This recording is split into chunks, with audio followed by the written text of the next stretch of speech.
Welcome to This Commerce Life.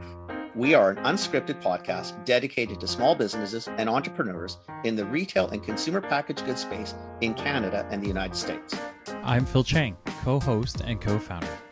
And I'm Kenny Benucci, co-host and co-founder of This Commerce Life. Our love is the journey to retail, and our passion is sharing that with you every week. Hey guys, Phil here. I'm just going to warn you in advance. This episode is longer and it's a little unusual.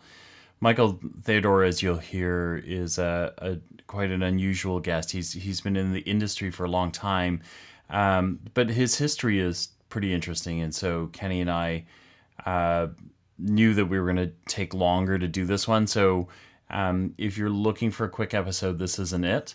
There's quite a bit of industry stuff a little bit later, but the early portions of this is definitely going to be a lot of history. So hopefully you stick with it, or fast forward through some parts of this, but pretty interesting history, Michael Theodor. Thanks, guys. I wonder where you were. Oh, I went to get a coffee. Wow. I'm sitting there thinking, like, you gonna let me in or? Yeah, I know. You're probably like, I just talked to him. Where the heck is he? And then I'm thinking again, I got the wrong link or I got No. I went to get a coffee. Just need that little after lunch. I get it. Oh, Michael, welcome. Good morning. How are you? Where are you? Good. Where's your video? Pardon? Where's your video? Can't see you. Oh, wait a minute. Maybe I don't have the camera on. Let's see. Oh, here, share screen, share video. There we go. There you are. There you go. How are you? I'm good. Let me turn everything off here. All good in the hood. Yeah, it's good. Summer's finally arrived, so That took long enough. went swimming in Jericho Beach yesterday out to the Oh, buoy. cool. Nice. That's my thing, swimming. That's nice. It's a nice swim. My Yeah. thing is the beach. So you said beach and I'm in. Yeah, I was good on the Doesn't beach really part matter. too. The swimming part's Yeah. good, but the beach part's better. Yeah, the beach part is Yeah. the best. Well, Beach- Jericho, they're both good because the swimming is relatively safe. Yeah. Some of those other beaches, you get the boats and you get different things, but Yeah. I swim yesterday, beach to buoy to buoy, and buoy back to beach. So that's Oh, that's a lot of swimming. maybe 8 Olympic swimming pools. It's good though. Yeah, that's a lot Yeah. of swimming. That's good. It's good. Yeah, it's very good. That's good. I could do that if I sat in, a little floaty chair, umbrella Yeah. drink. And I got no You know, rush and if either at that the- point. I'm just gonna just If the enjoy waves kind ride. of push me that way, I'll get to the buoy when I get there, and then buoy Yeah. to buoy. Yeah, I meet guys like you out there Yeah. a lot. Yeah, I like those. I like those ones too. Yeah. I'll just get to the buoy if that's where it takes me. Yeah, If it doesn't take me there, or Where whatever. the current takes me, it takes me. I You don't know. give a shit. It's all Yeah. good in the hood. Yeah. If in your Hawaii, you're worried about undertow, and maybe being a really, really, really far away, but other than that, it's all good. Well, Yeah. in Hawaii, you got the pool option too. Right? Yeah, you do. Yeah, that's you true do. too. That's true too. Yeah. That's true too. Yeah. Oh man. So things are going well. Well, all things considered, I think, it's challenging times. You got price increases for the most part. You got inflation, all the things that you see every day in the news Yeah. affects us as an industry. Mm-hmm. We're Like gonna as an definitely want to talk example, about that. I went shopping yesterday. My Yeah. wife is up north visiting her mom for 98th birthday. Oh, nice. And I went to Save On, and so from the last time I was at Save On, which was maybe, I don't know, 2 weeks ago, 2.5 weeks ago, like certain things you can just see are Right. just, wow, like Yeah. avocados, Yeah. 3 for $12, Yeah. stuff like that. I mean, it's just like things you buy, you're going to notice. Yeah. If you buy organic chicken and it was $12 a pack, and you come back 2 weeks later and it's $15 a pack. Yeah. Well, you're gonna think about that. We'll get into Bacon. that for sure, because All of those things, right? Yeah. I definitely want to know your take on that once we get past the beginning part of who you are, et cetera, because I'm dying to see what you're thinking or what you think, because none of us have really gone through it this bad with so many things happening at the same time. We've all seen the inflation of the early Yeah. 80s. We saw the last batch in 2008, but war, transport, raw material, everything. like pick something It's that like hasn't happened. the perfect storm. Exactly. So I'm dying to hear your perspective on that once we get through. I went through the recession in the 80s, and I had just started. Really, I was only a few years into brokering, and I took it was very hard. It's tough, right? I was sitting there. I had no orders, and the orders I did get were quite small. Nobody wanted to put any cash out. Of course, the industry was very small then. True. But I had to sit there, and then finally things resolved, and it was Right. things happened, right? So maybe we should just do a quick intro, Phil, and then get Michael on his way. Yeah, and for sure. See some cool stories. Yeah. So Do you want to do it? Sure. Bring it on. So today we're actually it's actually kind of cool because we have Michael Theodor on. Michael's been in the industry for a few years. That was relatively 40. kind. Was that? I think 42. This Okay. is 42 years, something like that. So Wow. he's 45 now and still plugging along in the industry, but he's been around for a long time, and he's always been involved more on the natural health side when there really wasn't much of a natural health side. It was still pretty much in its infancy. So dying to hear how you started, why you started. We got an hour. So, and I know you can go on, stories can go on for a while. We got an hour. Okay, it's perspective, or an hour and a little bit, maybe, right? Got it. But tell us who you are, why you are, what you did, how you got into the space, because it's a fascinating story. And then I do want to sort of come back to this part is how do we feel of where we are today? Where do we think it's going to go? What are the challenges in the natural health sets in particular? Just get some of your perspective. So basically, really, the next hour is yours. Light it up, buddy boy. Thanks, Kenny. Well, I was born in the U.S. in Pittsburgh, Pennsylvania, and you probably don't know this about me, but my father escaped the Nazis in 1939. He lived in Vienna, Austria, and he got out, and none of his family did. They were all killed in the camps. Oh, wow. And he was very lucky. He first went to England, and then he went to the U.S. And he was he was a smart guy. And in Europe, they had they called the gymnasium system, which is when you go to high school, when you graduate high school, you graduate with an equivalent of 2 years of college already, and that's with math and everything. So he was a bright guy, and he got to Pittsburgh, and he went through a series of jobs, and then he landed a job with a company called Chunky Nut, which had a war contract for the U.S. Army to supply peanuts, peanut butter, and all these things. And that's how I sort of I was osmotically drawn to the food business because, they had this big plant and they were roasting peanuts. We're talking not truckloads, train loads. Right. This was big, wartime contracts.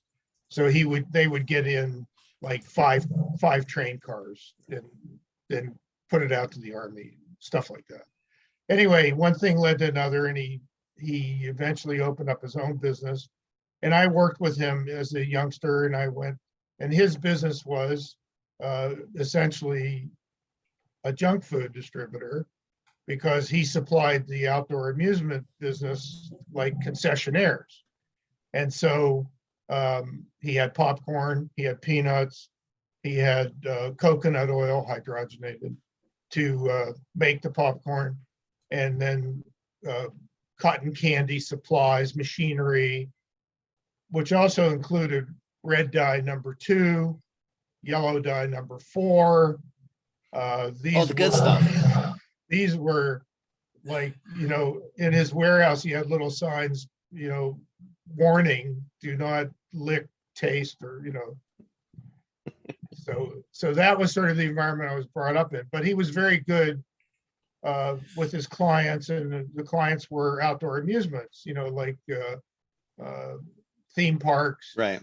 fairs, circuses, and we traveled all around the eastern U.S., Pennsylvania, Virginia, Ohio, all these places, and delivered to like fairs, like the Allegheny County Fair was big. These in America, the fairs were a big deal, and those were his customers because they all had those concession trailers and everything. So I really had a good business upbringing with him, because he was very insightful, and he'd point out this and he'd point out that and show me, and and I watched him in action, and almost everything was cash. So we would we'd pull up in a big truck, and my job was with another guy is to unload this big truck on a lot full of mud and all kinds of, really a lot of challenges there. And we'd unload the whole thing. And then at night he would go circle back to all these customers, and his driver and the guy I worked with was a guy named Boo Boo. And Boo Boo was like a tough dude. This was a big guy, and he carried the cash. So, and this is in the 50s. And, we'd come out of a fair like that with maybe $50,000 US. That was pretty good business. Back in business. So that was sort of my upbringing.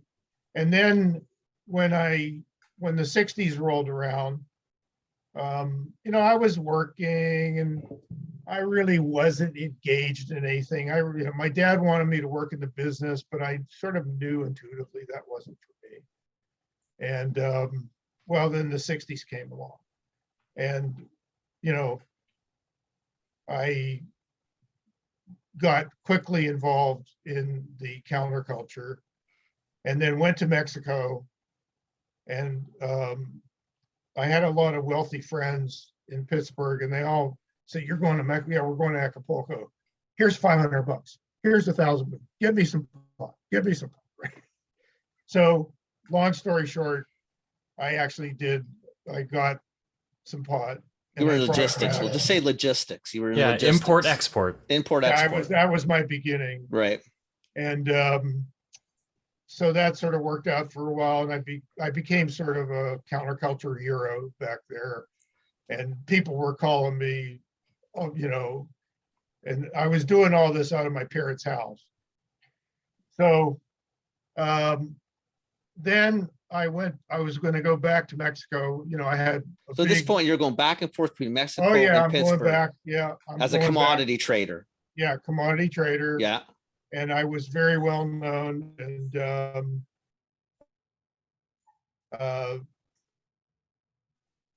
I had a lot of disposable income. I'm sure. Yeah, I'll bet. Crazy. I'm assuming most of it was in cash, not so much checks and credit cards. I went to back to Mexico. By then I had long hair, and I had a beard, and I had a Volkswagen van, and but the Mexicans wouldn't let me in. Well, I had met this guy down in Acapulco from Laguna Beach, and he was there to buy Timothy Leary, and he couldn't get any, and I had a lot of weed, so I gifted him. He said, "Look, if you come to California, we'll put you in the Brotherhood in Laguna Beach, and you'll be part of us," and blah blah blah and all this stuff. So I couldn't get into Mexico, so I went to a payphone and I called him, and he said, "Yeah, come on out." So I turned left and I drove to Laguna Beach, and then that's where things really started happening. And I I became a pretty big dealer in Southern California. Commodity trader. I was indicted by the grand jury. Yeah. I had big cases. One of my cases was conspiracy to sell hash oil from Afghanistan, to import hash oil. Right. And hash oil was unknown. It was a whole gallon. Anyway, that could probably take an hour, so I don't want to. Well, it's fun to see because Phil looks like he's in shock. See, I know all these stories, so I already know these parts. I'm watching Phil's face, Phil's thinking, like, who did you bring on the show? Well, we have Escobar's cousin. In order to get to the organic, I know. I trust me. That's why I'm letting you go. I have to go through this because this is how I got there. And all we're talking about is that we're a natural commodity trader at this time in the 60s between Mexico, like international trading between Mexico and the States. That's what we're talking about. Well, when I went to Laguna, I moved into Laguna Canyon, which was a famous place. Yeah. And that's where all the action happened. And there was, people would come from LA and, rock stars. Everybody came to Laguna Canyon. Right. It was actually as well known then as San Francisco and all that. And so that's when I discovered yoga, and I started doing healthy things like fasting and making juice and doing all these things on a personal lifestyle note, and got really healthy. I was really thin. I was very good at yoga. I had a great teacher. I went up to LA, and famous guy, Swami Vishnu Devananda, who wrote a bunch of books, and the first guy really in America. And then there was the odd little health food store that was popping up in Laguna, and you could go and get just real basic stuff like juice and yogurt and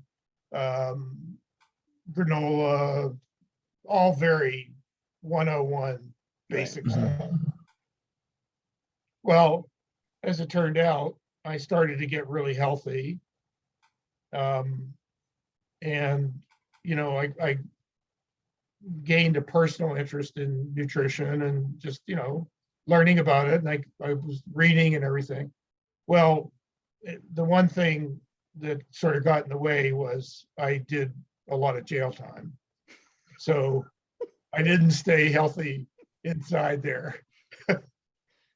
So, but the seed was planted. I met Dr. Bronner in Escondido, and you could just pull up to somebody's place and meet people. And it was like, there was no formality or, big business, Zoom meetings and all this stuff. So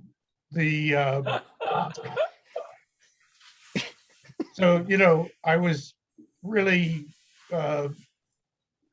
doing well with my personal nutrition thing, and with between fasting and juice fast and eating healthy and all this stuff. And I was vegetarian then.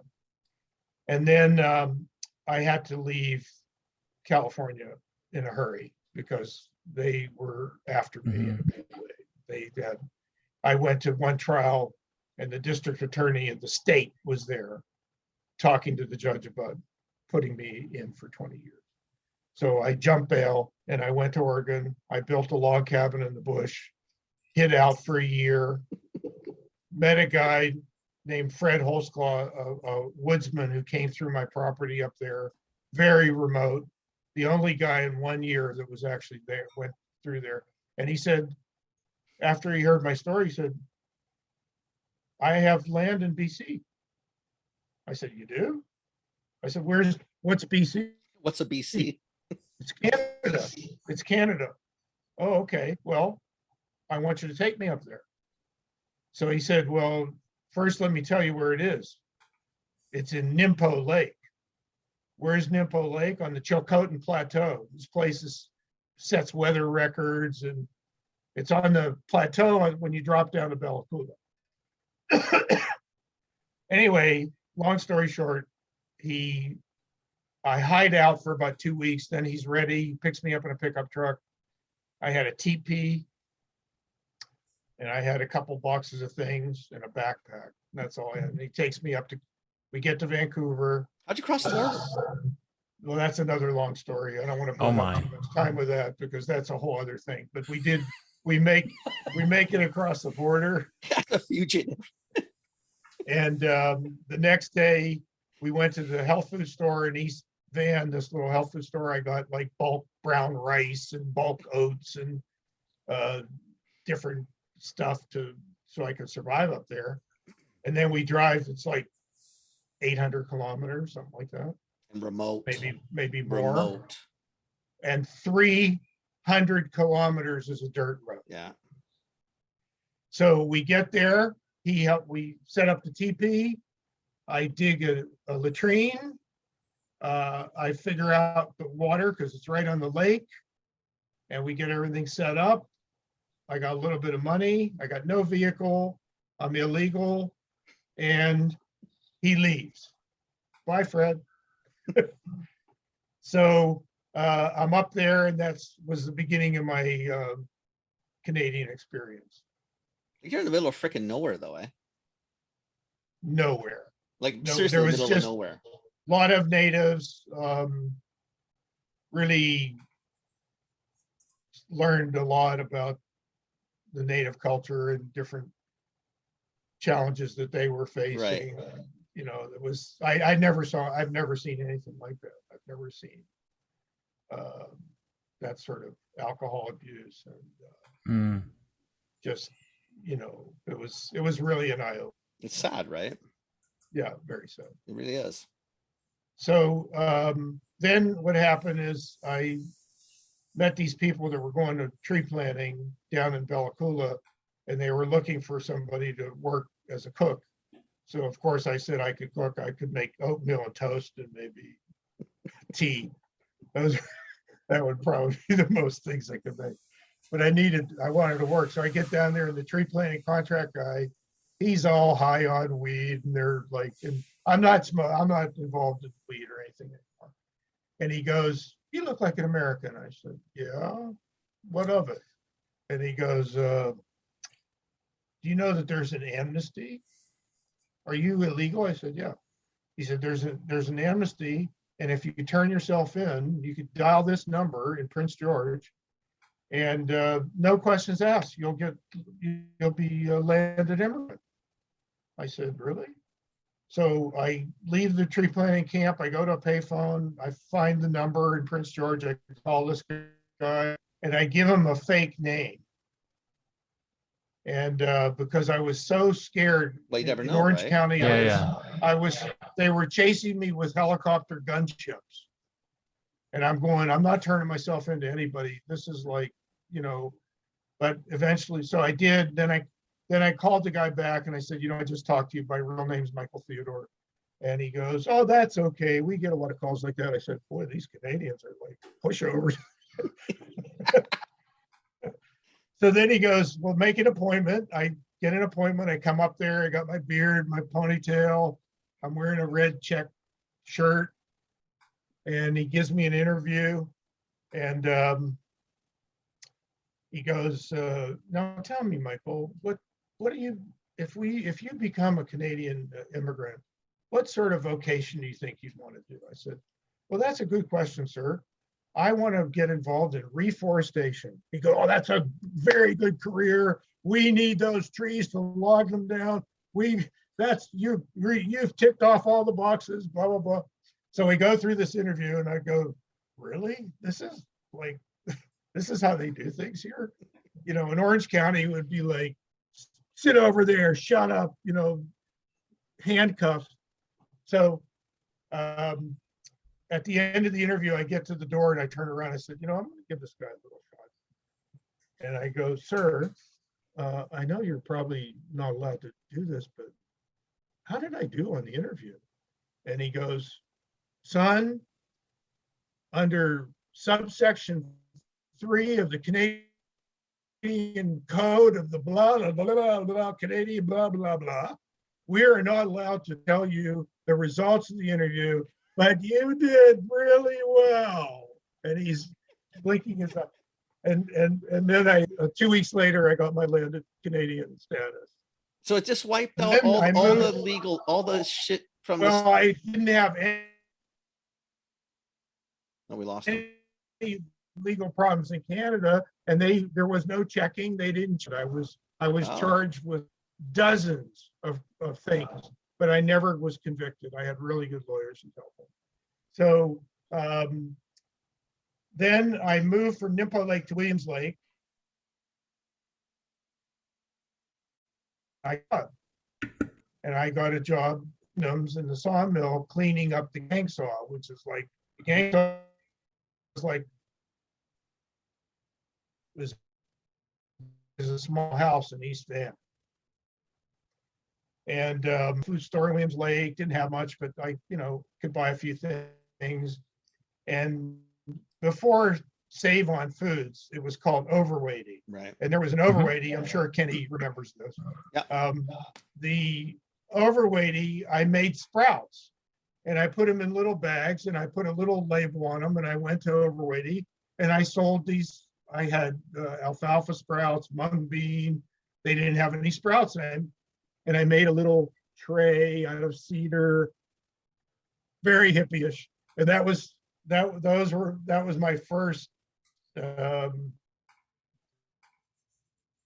foyer into selling to retail in Williams Lake. And they no food safe, no license, made everything at home on the kitchen counter, the whole thing. That's really was the first sort of retail products I sold.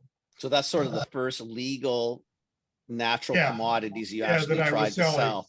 Yeah. And then eventually I moved to Vancouver, and Lifestream was at 4th and Burrard. Yeah. You're talking about an infancy of an industry just starting. Lightstream also had a warehouse on 6th and Heather, and my friend David Roberts and I, we set up a commercial carrot juice operation in the Lightstream warehouse, and that was all with the approval of Aaron Stevens, and I'm still good friends with Aaron Stevens today.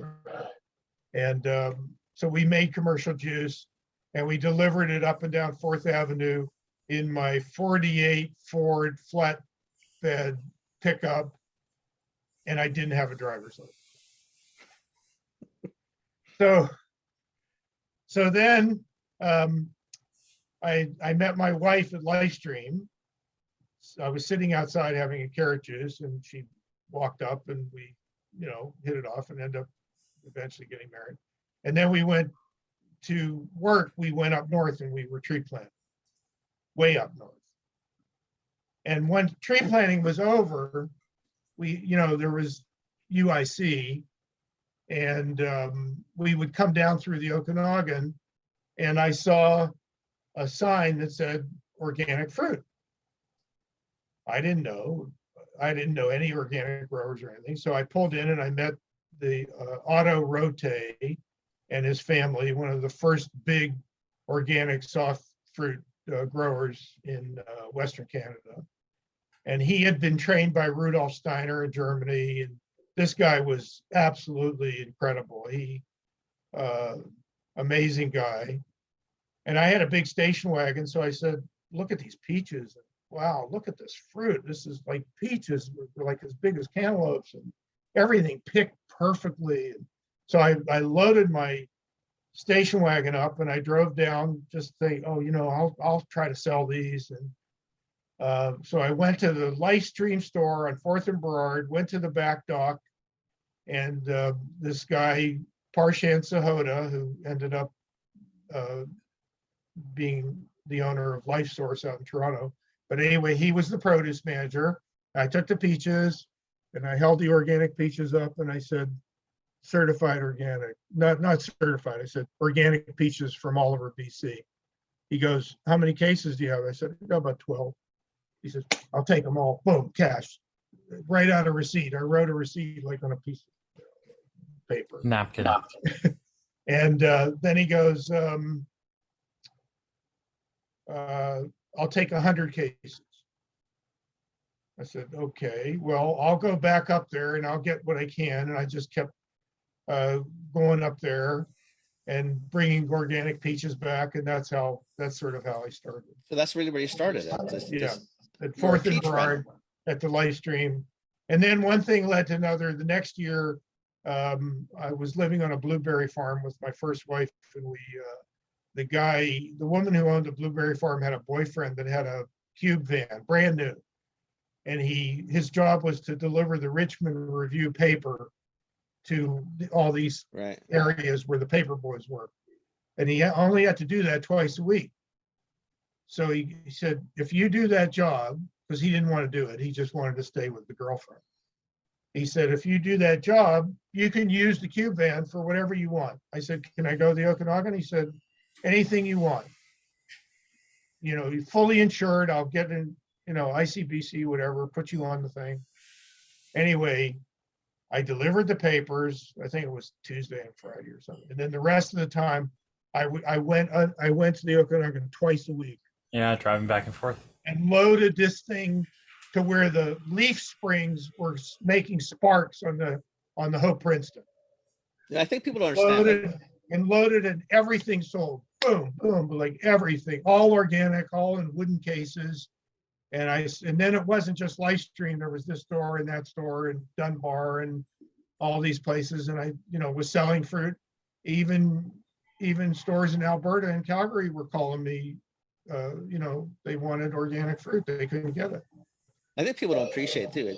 To go from like in the late 70s, early 80s. The Hope Princeton is the only highway into the interior, unless you went up Old 5 or Old 1. So like to get to Oliver from Vancouver is maybe now like I can do Osceola in 4 hours. Right. The cars are better. You can just do it. But in those times, it'd be like 5.5 hours each way, 6 hours, especially if you're in a cube van. You're not doing 100 miles an hour on the highway. After the cube van year, my wife had a cousin who bought a big diesel truck with refrigeration, and he wanted to get into the fish business, and he ran out of money, and the truck was just sitting there. So I basically... That's a game changer for you then too, right? And I bought this thing for almost nothing. Yeah. And it was all gel coated inside. It had a refrigeration unit, had a diesel, tandem axle, Road Ranger, shifter. And so I went up there, and when you came back with the fruit, I had a 220 cord that you could plug into like a dryer plug. Right. And that would keep everything cool in the truck. And, so that got bigger, and I had a big sign, and I had a company name. It was called Organic Connection. And I would just go up there, bring it back, and my wife and a friend would drive around delivering. And so not like wholesaling, but wholesaling from the back of a car. So it was the beginning, and there was only me and one other guy. You may remember Wild West Organic Harvest. Well, that was started by a guy named Lonnie Rockefeller on Galliano Island. Okay. And so he was doing it too, but there was only like 2 guys. Right.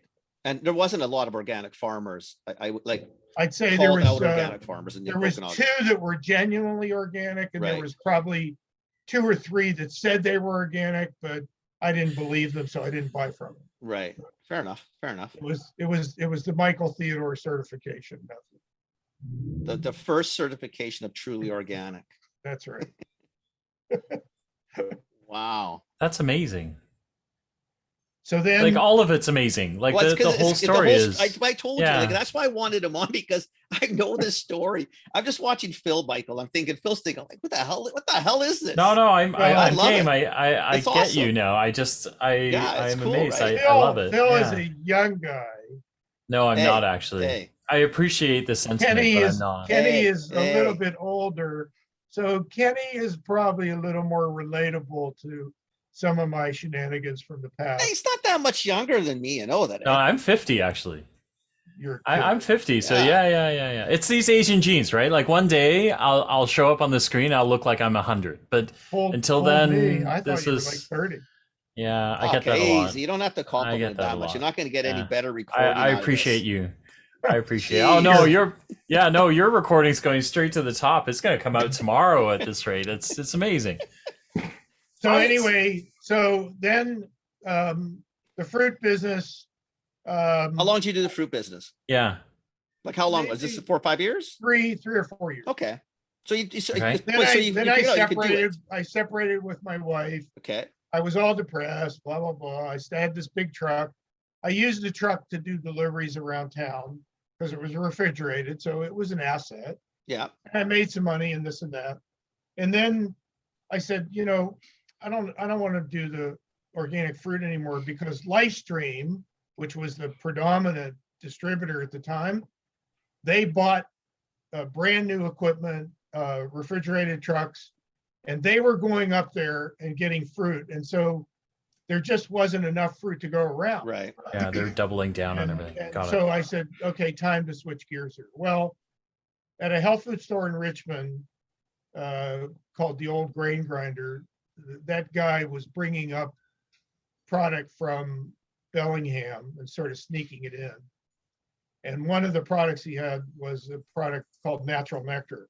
And Natural Nectar had these amazing ice cream sandwiches, all honey sweetened ice cream, and wasn't organic, but it was really clean. It was totally on trend, and it was a big hit in the States. And I was buying tons of this stuff. I loved it. And I called them up one day, and lo and behold, the owner knew me from Laguna Beach because I was very well known. And he goes, "Is this Michael Theodor that was like with Timothy Leary?" I said, "Yeah." He said, "I know who you are. I know you are." He said, "You want to be my broker?" I didn't even know what a broker was. Sure, man. And you said, "Hey, I don't do that anymore." He went, no, not that. I said, "Sure, I'll be your broker." I accepted without even knowing what I was. How's a broker? I don't know. Whatever. And then, and the two partners were just great to work with. They were very generous. They paid expenses for me, and I set up their business before the Canadian border was closed to dairy products. That's how long ago this was. Wow. Okay. Wow. So we're talking, that was 1980. Yeah. Well, one thing leads to another, and the border is closed. But before that, I opened up a distributor, AC distributor in Richmond. And, being a creative guy, I went back to the Americans. And I said, "You know what? This guy has a truck with a freezer in it. And he's a really good guy. And we should paint his truck with our logo." And it had a really cool, this was sort of the logo. Oh, that is Okay. cool. And Cool. this got painted on the truck. I like that. Wow. And all that was done at MGM Studios in Los Angeles. And we painted the truck, and it became a big hit. Then I opened up a distributor in Toronto, and I opened up a distributor. I had maybe 4 distributors, and that was really big numbers for 1980. So you got this product now across the country. And they had chocolate, like Reese's peanut butter cups, called Nectar Nuggets. Yeah. And they were little chocolates, delicious. How are you bringing this up, Michael? If this they were importing, the distributor would import it. Okay. Then the border closed on ice Right. cream. I went back to the Americans. I said, "Look, let me try to make the products here. I'll solicit a big dairy." So I went to Dairyland. I didn't get anywhere with Dairyland. You have to understand, I was a complete novice, like doing deals at that level where you're signing agreements, and it was really not my pay grade at the time. And I ended up going to Palm Dairies. Palm Dairies at the time was the other big dairy. There was Dairyland and Palm Dairies. And Palm Dairies had just opened up a new facility in Edmonton, and they had all the machinery needed to make these little ice cream sandwiches. Right. And pack 500 ml sizes and dipping sizes and everything. Anyway, at the time, I was staying with a friend of mine, Bernadine, and her 2 kids in Richmond. I just lost a pile of money on the Vancouver Stock Exchange, and I was staying, and I worked on her kid's desk. They had a phone. The phone happened to be on the little children's desk with these little chairs, and they had all the toys and the blocks and everything, and that was my workstation when they were at school.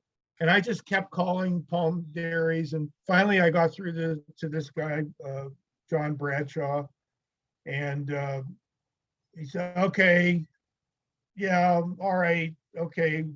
One thing led to another, and then, all the paperwork went by courier. There was no internet, there was no emails, none of that.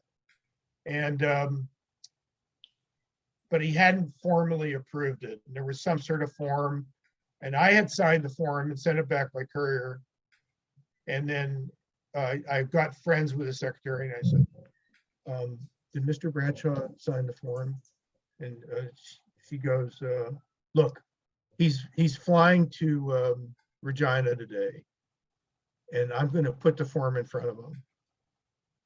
And thank you so much. I'm so appreciative, And so then he signed the form and died.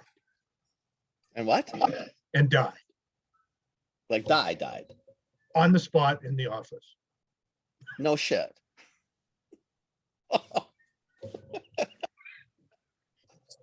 I'm not laughing. It's the circumstance. Like, really? You finally got a signature. A few days go by. Holy crap. And I call her up and go, oh, Michael, I have such terrible news. Mr. Bradshaw did sign the form, and then he had a massive stroke and he died. Unbelievable. And I went, oh, okay. But he signed it, right? Yeah. He signed it. I said, now I'm starting to understand karma a little bit. Yeah. So then we get started. This is a big project. We have to get, the cups have to be made. And I negotiated that Palm basically does everything. We supplied the artwork, right? The formula, we supplied the vanilla and some different ingredients and stuff. We picked the cup manufacturer, Polytainer, made the cups, the logos, and the film for the ice cream sandwiches. A lot of things, a lot of moving parts there. And pulled it off. And then the first production came, and they invited me out to Edmonton, and I had to buy a sport coat and a tie and everything, because I didn't have any of this stuff. And I even have a picture of that, wearing the Palm hard hat. And they have this huge line making novelties. It's like 20 wide, boom, boom, like a novelty a second. Right. Boom, boom, boom, boom. And then we take some pictures, and the guy that was running this whole facility was the head guy in Edmonton. I think it was a $20 million. That was a lot in 1982. And so we make everything, and I'm shipping to distributors, and I picked up Becker's in Ontario, and Becker's would buy the novelties. Wow. That was 600 stores.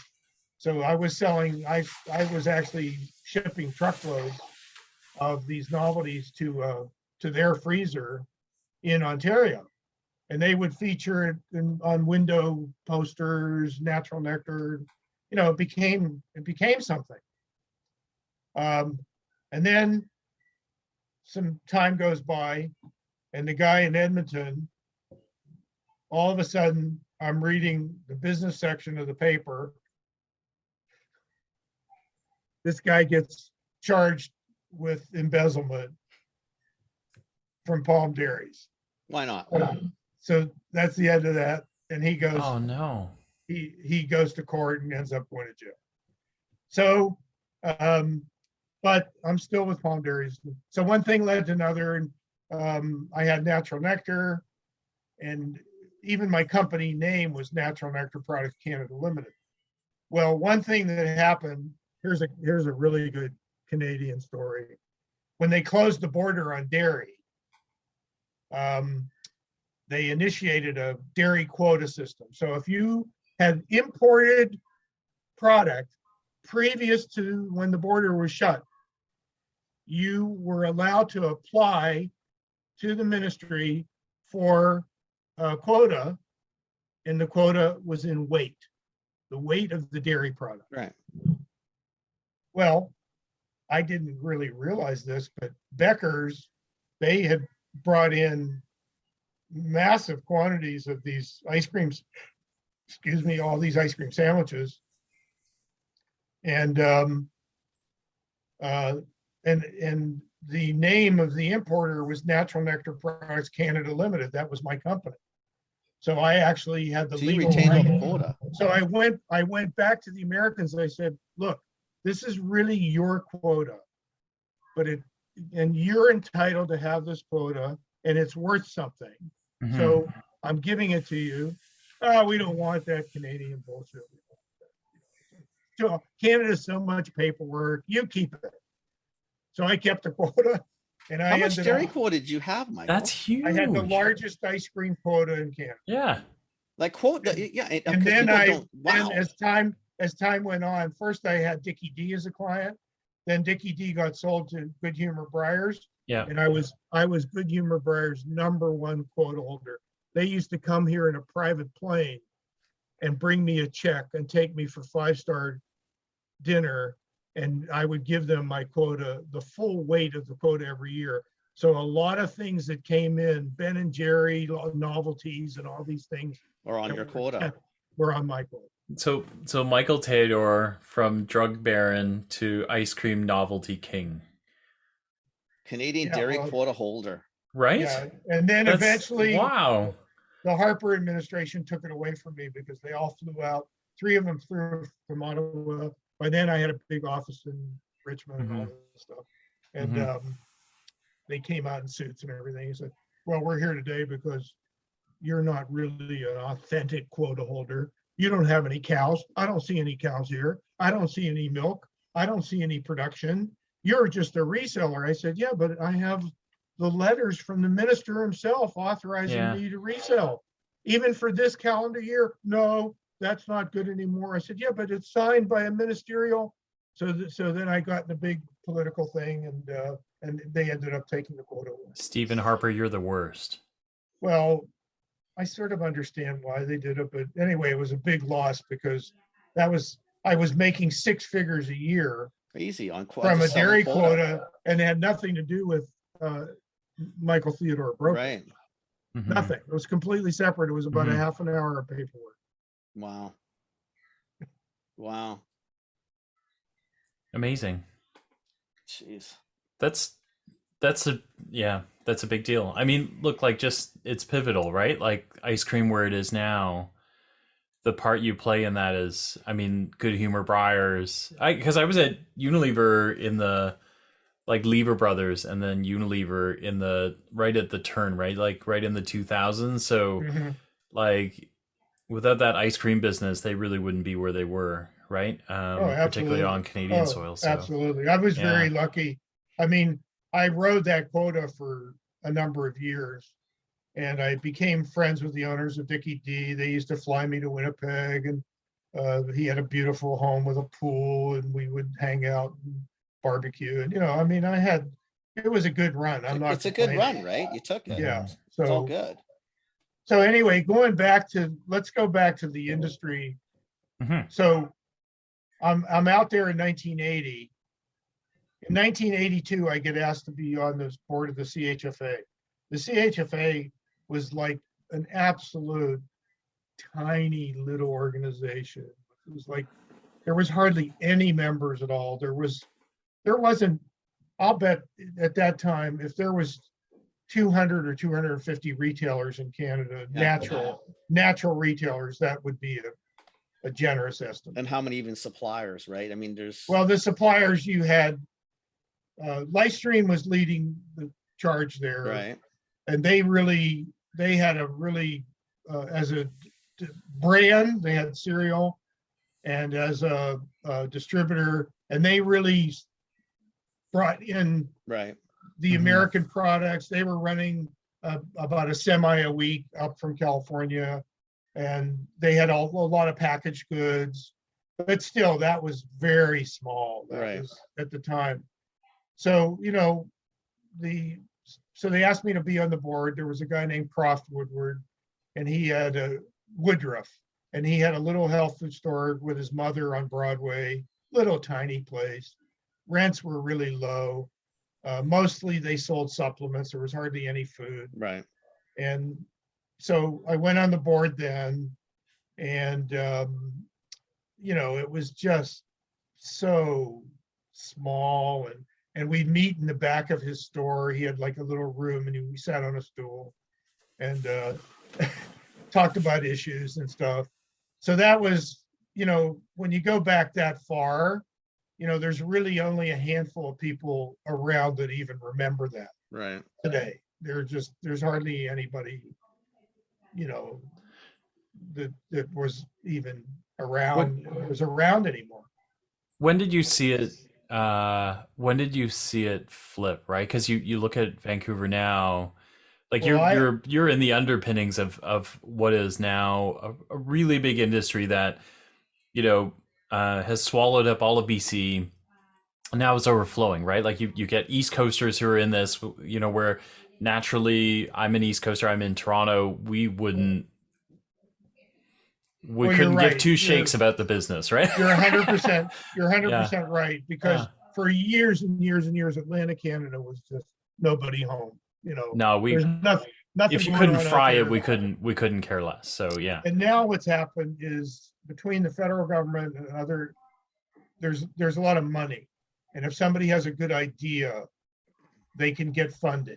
Yeah. But back then, I think the pivot point for me was around 1986. And the reason that was the pivot point, two things happened to me. One was I befriended a husband and wife team at Loblaws. They were called New Product Developers. And there was no organic, and I had a product called Little Bear Organic Tortilla Chips. That was a branded item that I was their broker for in Canada.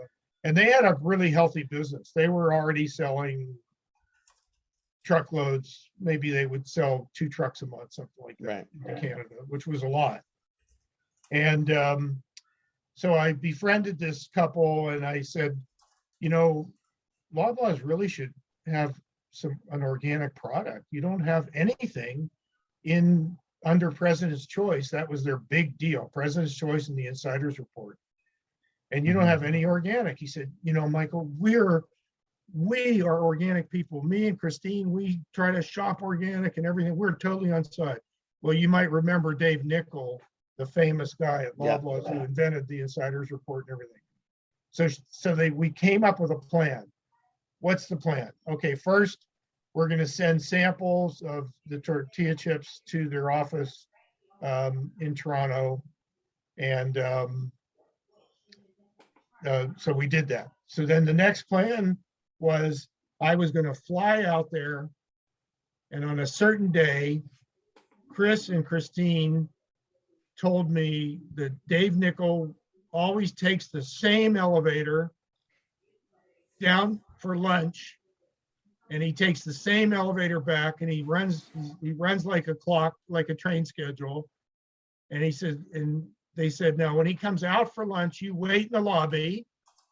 This is Loblaws. And when he comes back into the elevator, go in there and pitch him. Get in there. There was no cell phones or internet or texting or any of that stuff, right? So the time comes, I see him come out, and he walks to lunch, and he comes back. So he comes back in the elevator. I said, oh, Mr. Nickel, I'm Michael Theodor. I've been dealing with Chris and Christine Simpson in your team. And we're talking about having the first President's Choice organic product to put in the Insider's Report.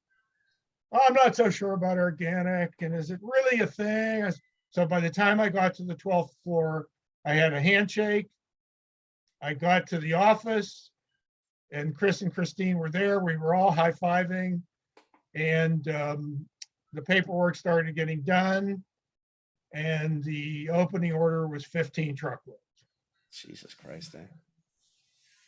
So it's pretty good for someone who wasn't sure. So that, and then at the same time as that Loblaws private label contract started, I became the broker in Canada for Imagine Foods. Now, Imagine Foods was a huge success in the US because they had a product called Rice Dream. Rice Dream is not a significant product anymore. It It's was owned by Hanes. huge. It was huge. And we got, I even got it into London. I know, that's where I know it from. We built stacks of that stuff. Stacks. I think we were buying through Gentash or Tree of Life. I can't remember. Gentash, I'll give Nicky full marks because don't give Nicky, give Ahmed. But they went into Safeway and they were able to get the Tetra Pak in the dairy section. No one had done that before. That's right. And that was a game changer. And the volumes, so we were doing on, we promoted twice a year.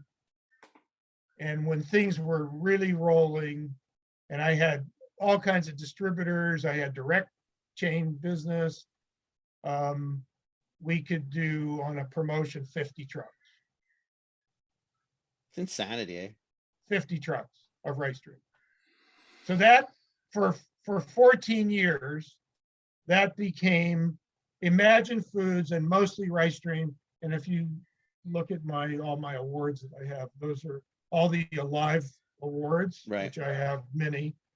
Almost all of them are for, the majority of them are for Imagine Foods and Rice Dream, either gold, silver, or copper, whatever, every year.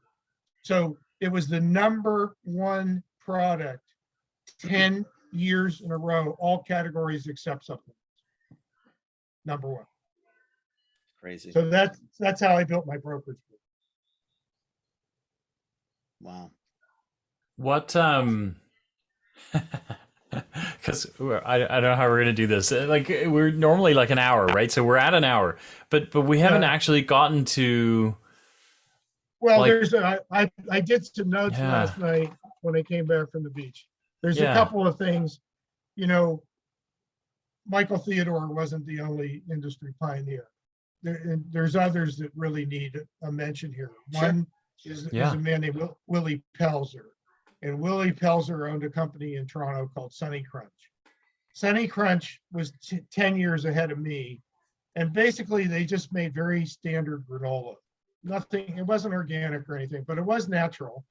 And Willie, he was a Polish immigrant and he was a really generous guy and he had a pretty good business. He was making granola for the chains and private label.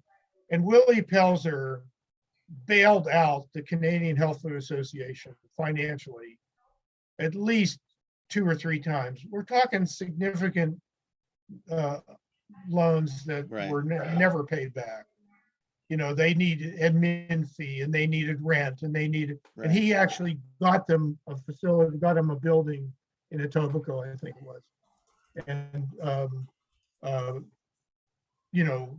rent-free because he believed in the industry. So that was one guy that needs a mention.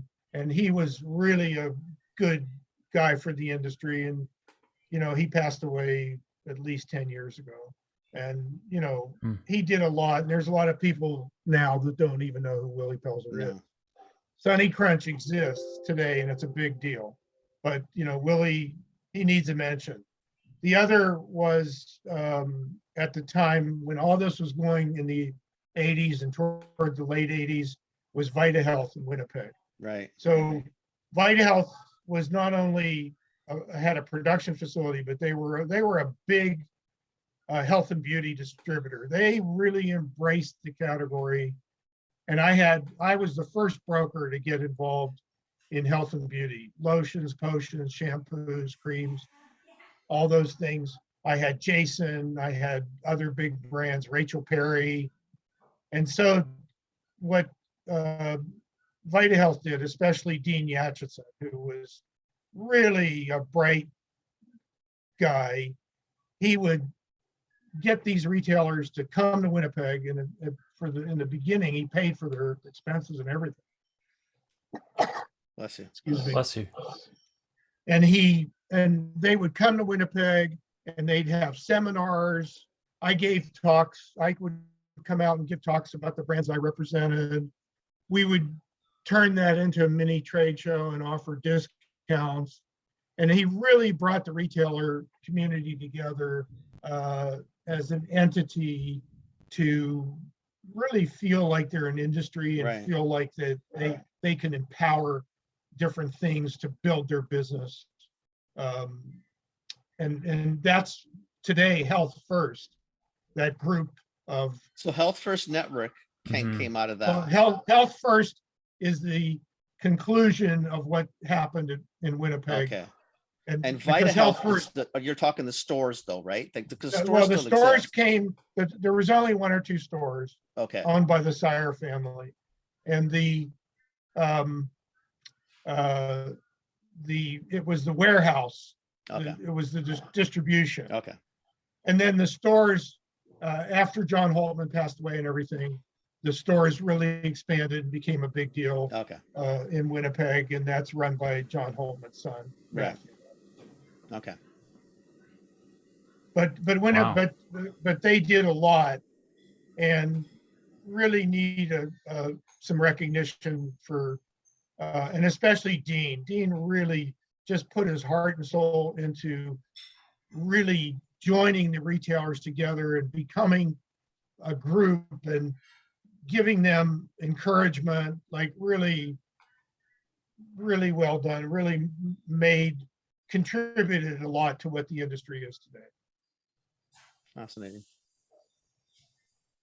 Wow. Okay, here's one for Kenny. I know we're running out of time. Don't worry about it. That's okay. Just No, it's okay. Yeah. Let's talk about London Drugs.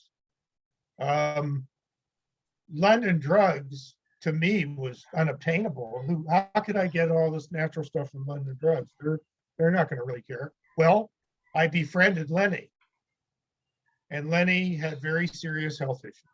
Yeah. And Lenny looked up to me because, lucky for me, I have very good genetics and I've always been healthy my whole life. And he was like, what's Michael doing? Maybe I need to do some of these things. And, Lenny,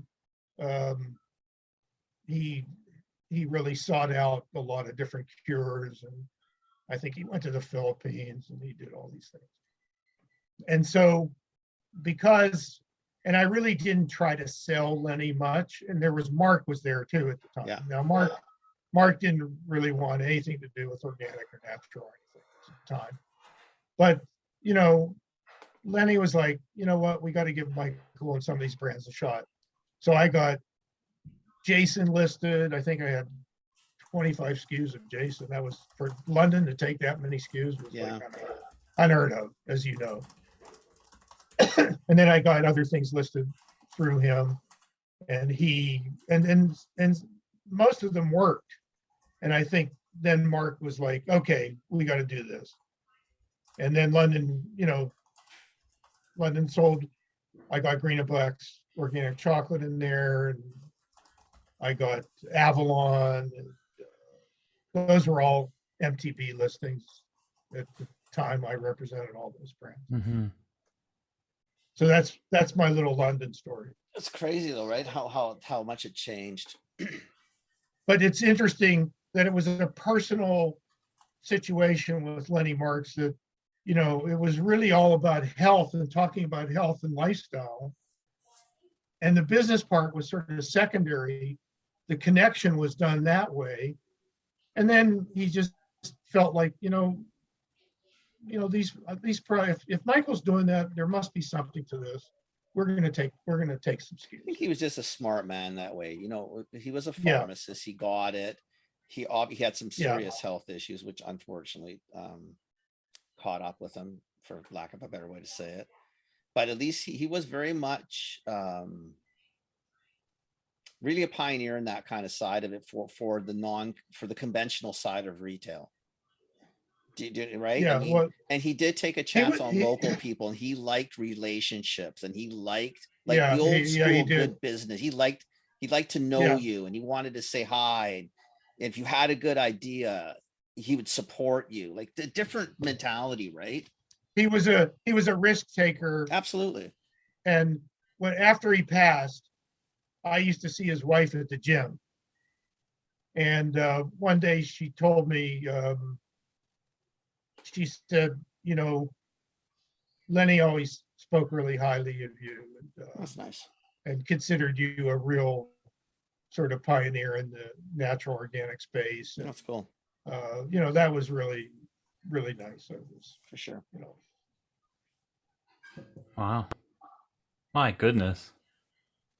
So Keep going. go ahead, Kenny. No, I just want, so like, because I do want to, I want to like now come like right up to date, and I want to sort of go forward, because you've seen.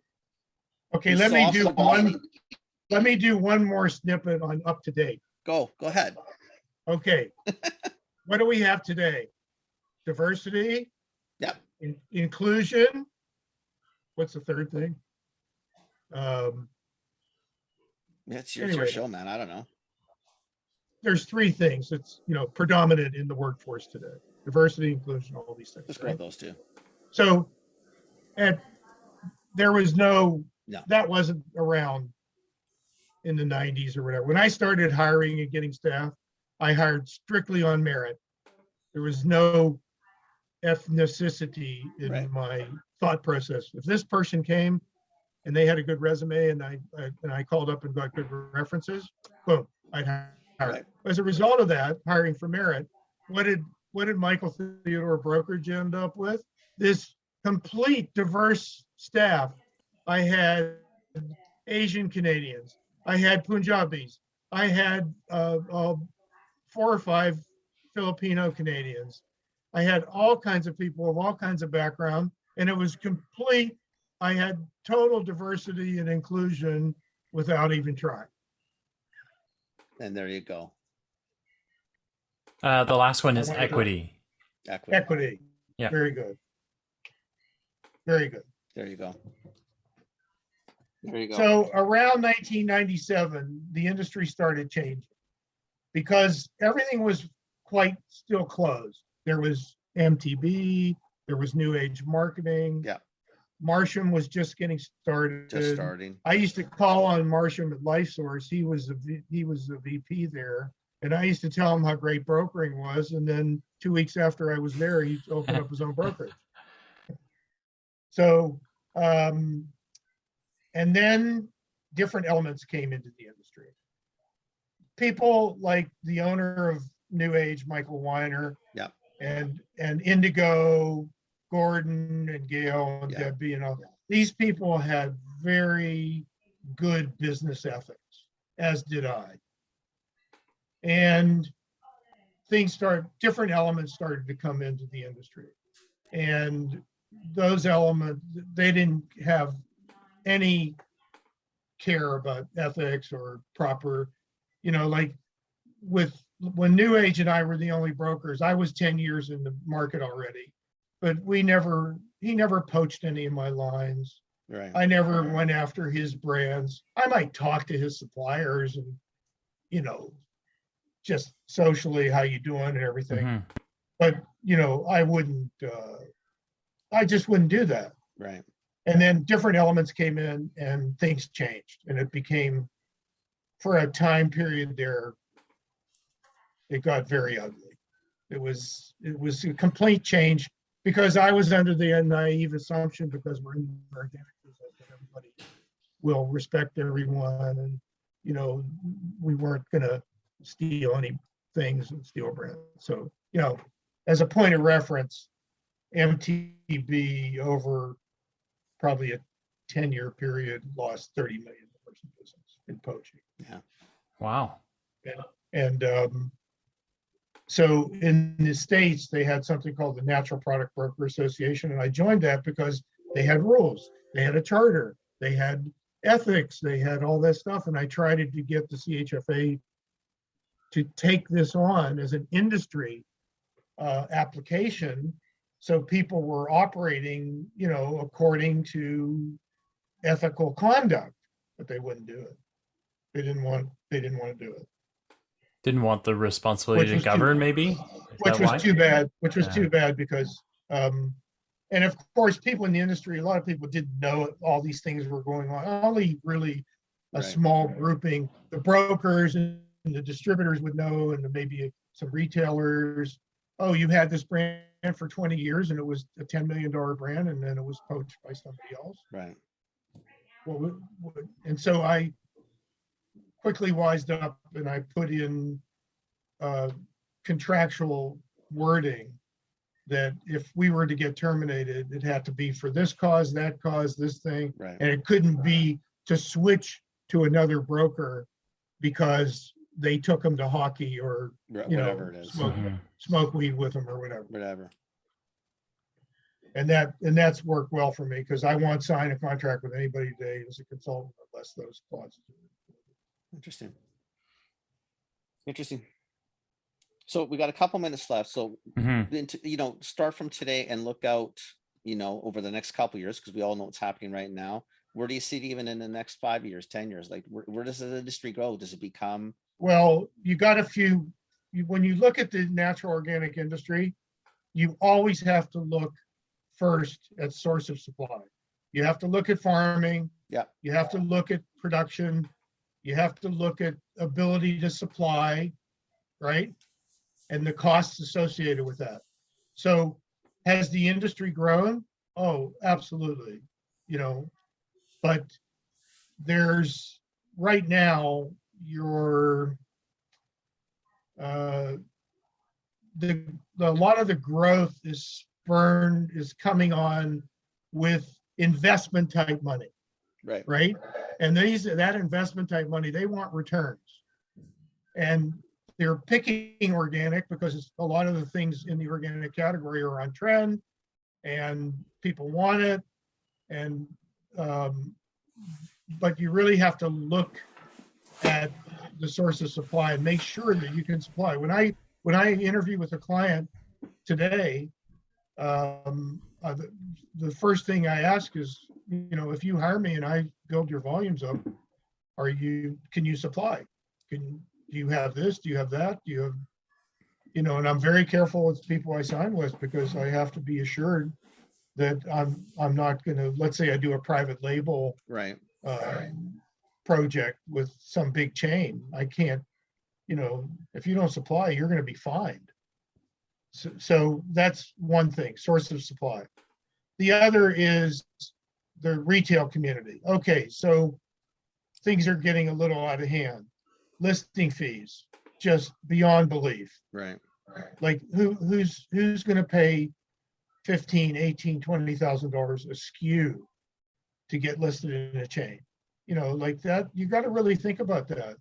100%. And then the other thing is inside program, 15%, 18%. I had a situation a few years ago where one particular chain was going to charge 18% inside program, and my US client, who accepted every other Canadian fee, declined the 18% inside fee because they go, I'm paying 8% at Kroger.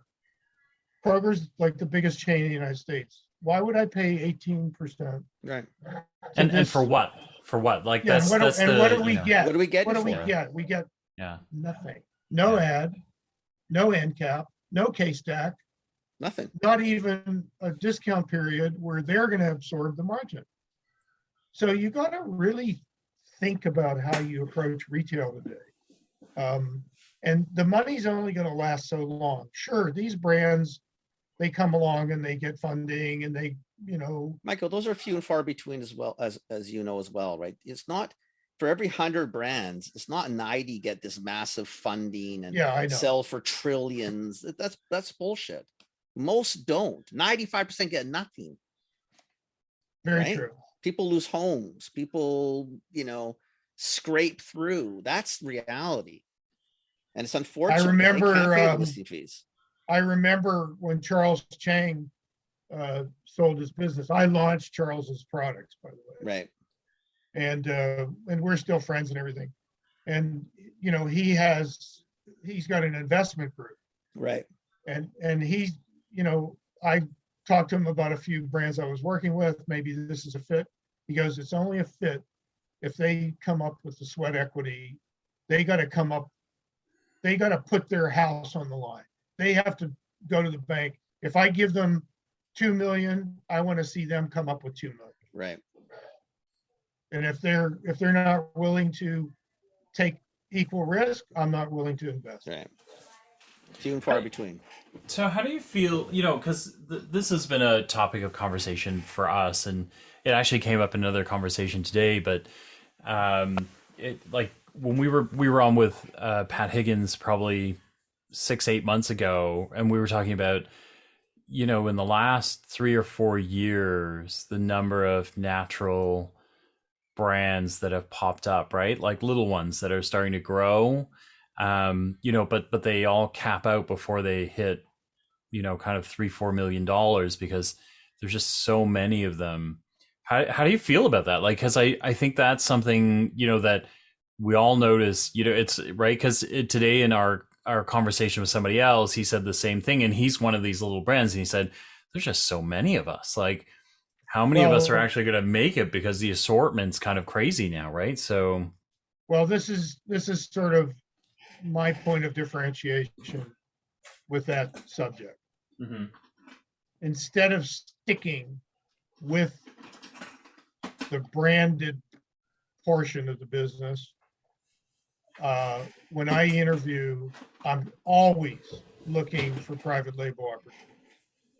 So I tell them, okay, you go branded, you're going to be investing in this. I lay it all out. This is how much you need your first year. And that scares off Most. probably 50% of them. Yeah. And then the other part is the private label, because I do a lot of private label right now. Like I'm in a lot of different categories. I also work private label in the US. And so I'll never guarantee a company with a brand that I'm going to get them private label business, but I will guarantee that they'll get a presentation. I'll promise them that. And sometimes I present to Costco all the time. Do I get everything listed? Absolutely not. But I have a good private label buyer who really engages with me because he knows I'm an organic industry veteran, and I know he knows what I'm doing. And he's done things like, this isn't for Kirkland, but I think my branded guy might want to look at this. Contact so-and-so.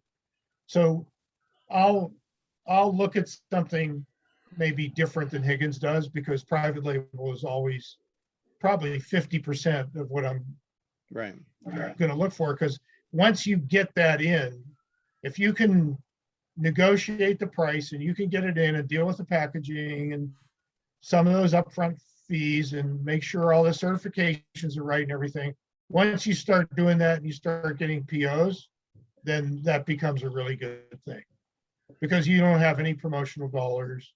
You don't have to fork out any money. You just have to make sure you produce 99.5% of every PO. Right. That's interesting. And that's my sort of 2022 look at how to change things with these smaller brands, these up and comers. Like I interviewed a local organic chocolate producer in Mission this week, and she's from Cameroon, and all the products come from Cameroon. It's her family's business. And we had this talk, and I said, and she makes organic chocolate chips there. That's her only retail pack, is these organic chocolate chips. I said, well, let me see if I can do that for private label, rather than, marching you in, investment on the marching you into one SKU at $18,000 fee. Yeah, which she didn't have. And so she never thought of private label. She was, oh, that's great, that's good. Look, sign me up. So yeah, I think for listeners, it's an important differentiation, right? Because we run into a lot of brands that want to get into private label, and we probably discourage it a lot because by that point, you've got a pricing structure that may or may not work. You've got, all sorts of manufacturing complexities. But I do think that if you're getting into the business, this is something to think about, right? Is that if before you get going and before you start sinking a ton into branding, if there is a white label, like it really private label, white label, like there's an advantage to it. You get awfully good at volume, deliver on time, and your life gets a little bit simpler.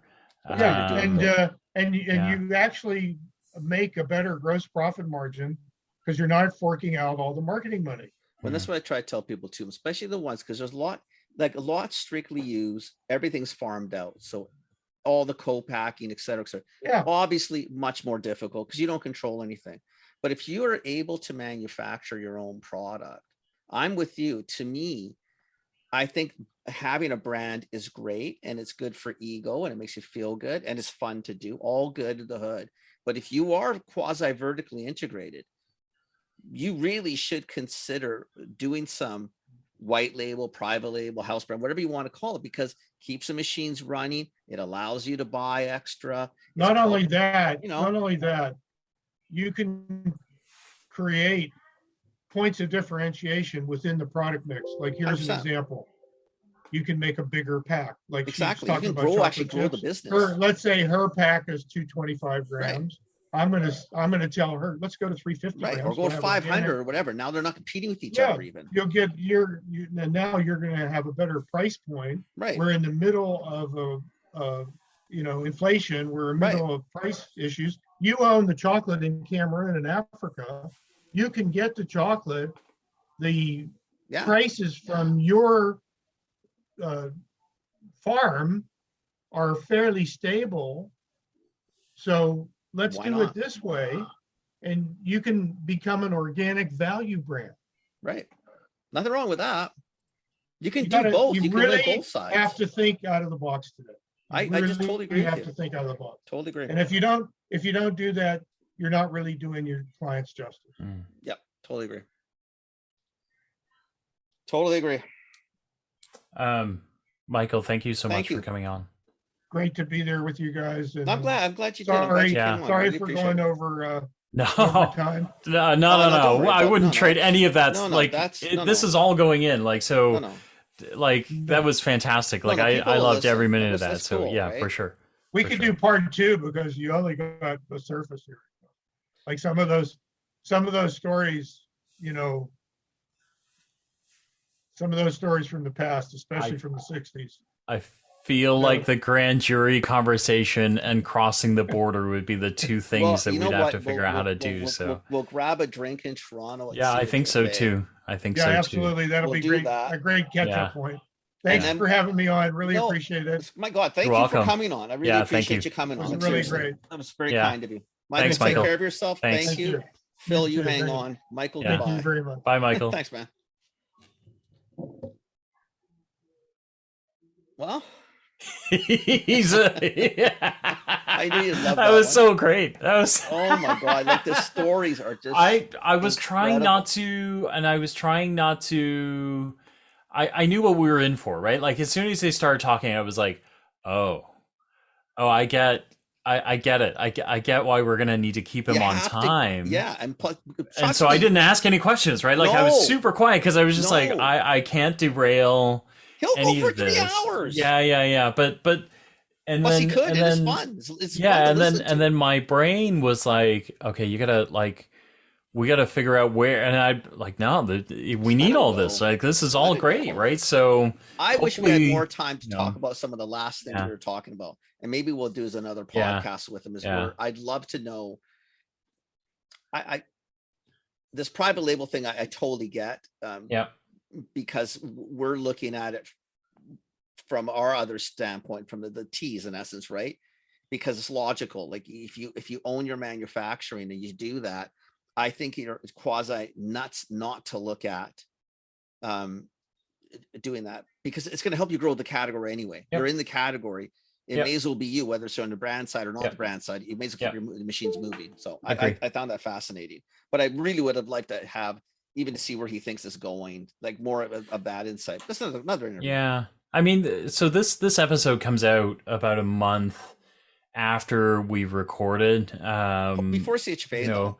Yeah, but I think like, at this very moment, like what Kenny and I, we probably spent all week, just talking about the how crazy price increases are. Like, if you're tuned to us at all, you'll know it because Kenny's article, this would have been recorded just before Kenny's article comes out tomorrow on price increases and things like that. So it's very much top of mind. So it would have been, to crack that open with him would have been really good. But next interview.